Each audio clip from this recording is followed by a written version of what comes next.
Hello everyone, myself Preeti, HOD bio of Kota classes. आज एक बार फिर लास्ट टॉपिक में हमने पढ़ा था स्पर्मेटोजेनेसिस। हमने एंड किया था formation of sperm, that is spermatozoa पे।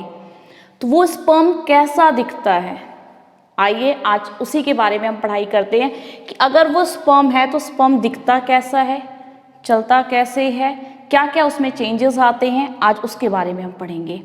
Start. Spermatogenesis, that is spermatozoa completely form किया था। Here it is the structure of sperm. Sperm consist of 3 parts, head, middle piece and tell.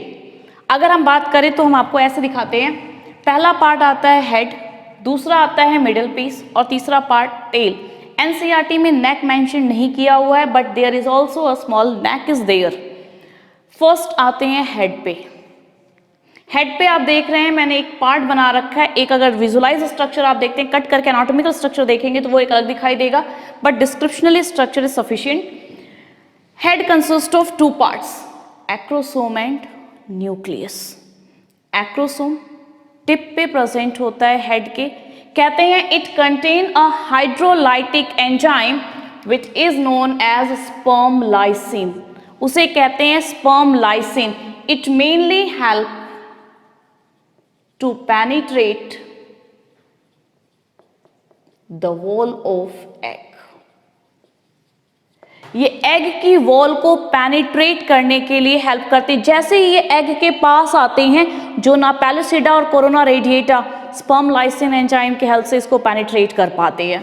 फिर यहाँ पे आता है इसके अंदर क्या प्रेजेंट होगा, तो कहते हैं इसके अंदर हेड में मेन पार्ट न्यूक्लियस प्रेजेंट होता है, जो कि फ्यूजन के लिए जाने वाला है। बट उस न्यूक्लियस में ना न्यूक्लियोप्लाज्म होता है, ना न्यूक्लियोलस होता है, ना हिस्टोन प्रोटीन, ये सब उसके अंदर एब्सेंट होता है। फ्यूजन के लिए बात करते हैं तो न्यूक्लियस सफिशिएंटली उसमें जाके फ्यूज करेगा। एक बात और बता दूं, size of egg is 1000 time bigger than size of sperm.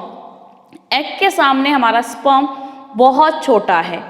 इसमें नेक्स्ट पार्ट पे आते हैं, नेक पोर्शन पे सेंट्रियोल प्रेजेंट होता है। इन एनिमल सेल सेंट्रियोल का मेन रोल बात की जाती है। 2 तरह का सेंट्रियोल होता है, one is proximal and next is distal centriole. याद करिए जब हमने स्पर्मेटिड और स्पर्मेटोजोआ की बात की थी, स्पर्मेटिड की मेटामॉर्फोसिस होती है तब वो कन्वर्ट होता है स्पर्मेटोजोआ में। तो ये जब स्पर्मेटिड कन्वर्ट होता है स्पर्मेटोजोआ में, दैट इज स्पर्मियोजेनेसिस की प्रोसेस, उसी टाइम पर ये सारी पार्ट्स एक्सटेंड करना स्टार्ट करते हैं। इस एक्सटेंडिंग पार्ट में सेंट्रियोल का इंपॉर्टेंट रोल आता है। प्रॉक्सिमल सेंट्रियोल जो कि क्लीवेज में हेल्प करेगा, that is what is cleavage, initial division in zygote. Zygote में जो इनिशियल डिवीजन होगी उस डिवीजन को कौन कराएगा, प्रॉक्सिमल सेंट्रियोल। डिस्टल सेंट्रियोल इनके फर्दर पार्ट टेल को बनाने में हेल्प कराते हैं। So called it mainly produce axonemal filament. ये एक्सोनीमा फिलामेंट ताकि टेल आराम से स्मूथली बन सके। Next the main part middle piece consist of a spiral sheet like structure. बीच का जो पार्ट होता है उसमें स्पाइरली अरेंजमेंट माइटोकॉन्ड्रिया की आती है। Mitochondria is known as powerhouse of the cell. इसका मतलब माइटोकॉन्ड्रिया ही वो है जो एनर्जी प्रोवाइड कराता है स्पर्म के लिए। स्पर्म के पास विग्रस मोटिलिटी चाहिए, अगर उसके पास उसकी स्पीड अच्छी रहेगी तो ये स्पर्म एग के पास आराम से पहुंच जाएगा। तो इस स्पर्म की स्पीड के लिए माइटोकॉन्ड्रिया इज रिस्पॉन्सिबल। ये इनको एनर्जी प्रोवाइड कराता है। A star point that is it is arrange spirally, so called Nebenkern sheath भी इसे बुलाते हैं। Last the tell. टेल कहते हैं लॉन्ग फ्लैजिलम प्रेजेंट होता है इन विच 9+2 की अरेंजमेंट बोली जाती है। ये सेंट्रियोल की अरेंजमेंट आपके सेल वाले चैप्टर से कंसर्न कर रहा है और इसका मेन फंक्शन क्या है, इट हेल्प इन मोटिलिटी, चलने में हेल्प करता है। फिर से एक बार, a sperm consist of 3 parts, head, middle piece and tail. Head consist of 2 parts, acrosome and nucleus, while middle piece consists directly in middle piece centriole and mitochondria is there. Centriole in proximal and distal. Proximal help in cleavage, while distal help in tail formation. Mitochondria which mainly provide energy. Clear? अब हम last इसकी topic पे जाते हैं, hormonal control of male reproductive system. Male reproductive system में hormones controlling का काम, कहते हैं spermatogenesis. Spermatogenesis complete endocrinal function पे डिपेंड करता है, और एंडोक्राइनल फंक्शन की अगर हम बात करते हैं तो हमारी बात सबसे पहले आता है हाइपोथैलेमस। कहते हैं इसके लिए hypothalamus which is named as supreme commander of the body. Supreme commander of the body GnRH, gonadotrophic releasing hormone, stimulate और एक्टिवेट करेंगे, जिससे एंटीरियर पिट्यूटरी एक्टिवेट होती है। एंटीरियर पिट्यूटरी के दो hormones, one is named as LH and next is named as FSH। एक LH और एक FSH।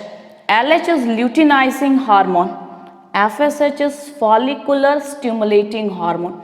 दो हार्मोन्स की बात करते हैं। फॉलिकुलर स्टिमुलेटिंग हार्मोन जो कि गैमेट फॉर्मेशन में हेल्प कराता है। Luteinizing, it is also known as ICSH, that is interstitial cell stimulating hormone. LH के जैसा सेम है, मेल में इसको ICSH भी कह सकते हैं। कहाँ से सिक्रीट होगा तो कहते हैं इट इज मेनली लीडिक सेल। बात करते हैं, ये तो सिक्रीशन एंटीरियर पिट्यूटरी ने कराई, फंक्शन किस पे करने जाएंगे, लीडिक सेल से क्या निकलवाते हैं तो कहते हैं लीडिक सेल सिक्रीट टेस्टोस्टेरोन। ये लीडिक सेल कहाँ प्रेजेंट होती है तो जब हम बात करते हैं सेमिनिफेरस ट्यूब्यूल की, इस सेमिनिफेरस ट्यूब्यूल्स के बीच में, इन बिटवीन सेमिनिफेरस ट्यूब्यूल, क्योंकि सेमिनिफेरस ट्यूब्यूल को अगर आप देखते हैं तो इनमें सेल्स प्रेजेंट होते हैं। One is named as germ cell, next is named as Sertoli cell. Clear? ये तो सेमिनिफेरस ट्यूब्यूल के अंदर होते हैं। लास्ट क्लास में हमने ये भी पढ़ लिया था, germ cell which mainly spermatogonia spermatogenesis में काम आता है। सर्टोली सेल जो नरिशमेंट के काम आता है, न्यूट्रिशन प्रोवाइड कराता है। But in between seminiferous tubule these are named as, इसी को बुलाते हैं लीडिक सेल और इंटरस्टिशियल सेल, और ये इंटरस्टिशियल सेल सिक्रीट कराते हैं टेस्टोस्टेरोन। क्लियर? मेल में ये पिबर्टी के बाद कहते हैं मेल में सेकेंडरी सेक्सुअल कैरेक्टर्स के लिए, अदर ऑर्गन्स के लिए ये बहुत रिस्पॉन्सिबल होते हैं। आगे बढ़ते हैं तो FSH, हम सर्टोली सेल की बात करते हैं। कहते हैं सर्टोली सेल में भी इनके बहुत अच्छे फंक्शंस हैं। बात की जाए तो सर्टोली सेल में बात करते हैं इट मेनली स्टिमुलेट स्पर्मेटोजेनेसिस। कैसे तो कहते हैं Sertoli cell which mainly secrete, ये सर्टोली सेल ABP भी सिक्रीट कराती है, that is androgen binding protein. कहते हैं androgen binding protein it mainly check the concentration of testosterone, ये टेस्टोस्टेरोन की कंसंट्रेशन को चेक करता रहता है। क्लियर? अब अगर टेस्टोस्टेरोन की कंसंट्रेशन एक्सेसिव हो गई, इंक्रीज कर गई, तो इंक्रीज करने की वजह से it mainly inhibit the production of GnRH and LH। ये सीधे सीधे इनकी प्रोडक्शन को इनहिबिट कराते हैं। इस इनहिबिशन की वजह से अगर मैं बात करूं तो सर्टोली पे आते हैं। सर्टोली के पास एक ग्लाइकोप्रोटीनेशियस प्रेजेंट होती है हार्मोन, दैट इज इनहिबिन। ये इनहिबिन सिक्रीट कराता है और इनहिबिन का फंक्शन है इट इनहिबिट द फंक्शन और it inhibit the secretion of FSH, ताकि अगर कहीं से गैमेट्स ज़्यादा फॉर्म कर रही हैं जिसकी ज़रूरत नहीं है या अनयूजुअल फॉर्मेशन हो रही है, दिस इनहिबिन हाइपोथैलेमस से कमांड लेगा, एंटीरियर पिट्यूटरी के FSH को कम करा देगा। क्लियर? फिर से आते हैं, हमारा मेल रिप्रोडक्टिव सिस्टम पूरा एंडोक्राइन पे इन्फ्लुएंस्ड है।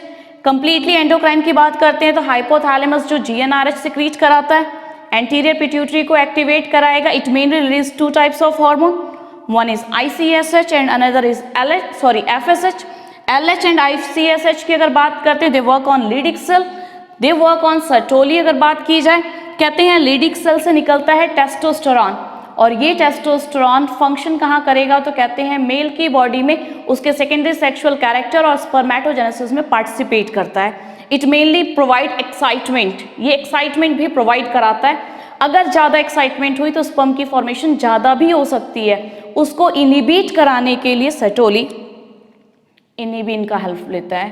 क्लियर? तो इनिबिन का फंक्शन है inhibit the secretion of FSH, ICSH interstitial cell stimulating hormone, luteinizing hormone, it mainly help in maturation of sperm. Clear हो गई? आज के लिए इतनी topic, next video, thank you.